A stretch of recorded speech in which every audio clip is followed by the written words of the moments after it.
Hello people and welcome back to my YouTube channel. Yes, I'm back on YouTube and we will try to be more consistent this time. So in today's video, I'm gonna show you how to recreate this effect using CapCut.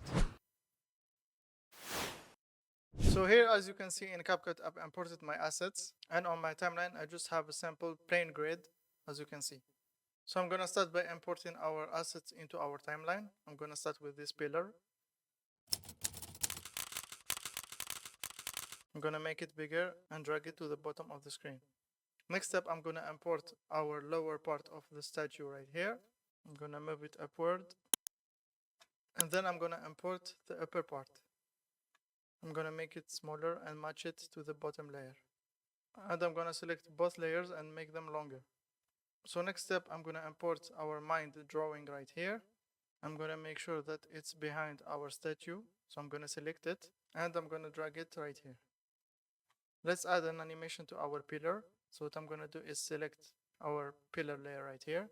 I'm gonna go to animation. I'm gonna go with the slide up animation. I'm gonna make it a little bit slower.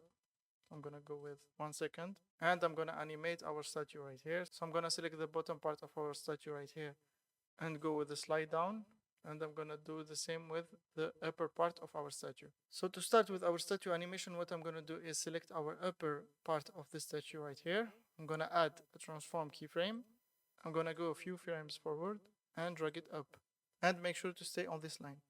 I'm gonna just make a few adjustments. I'm gonna drag down the brain right here. I'm gonna add an animation to it. So what I'm gonna do is I'm gonna go to animation, and I'm gonna look for the zoom in effect. There you go.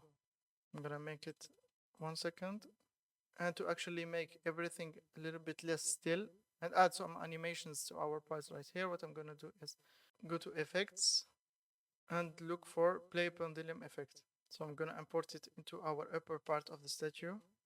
I'm gonna turn off the twist, reduce the strength and the speed. And what I'm gonna do is just copy these settings on everything else.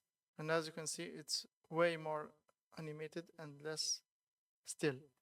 And also what I can do is add the text to make it a little bit more pleasing to the eye. So I'm gonna add it right here. I'm gonna select a font right here. I'm gonna go with the bold one. I'm gonna add a shadow so that we can separate it from the background. And I'm gonna add an animation to it by clicking on animation right here. As you can see right here on these frames, it actually appears on top of everything. So what I'm gonna do to put it behind everything is make it into a compound clip, and I'm gonna drag it behind our brain right here. And if we take a look at it, there you go. So there you go, guys. That was it for our today's video. I hope you guys enjoyed it. If you have any questions, you are very welcome in the comments. As I said in the start of our video, I will try to stay a little bit more consistent this time. So yeah, hope guys you enjoyed it, and see you in the next one.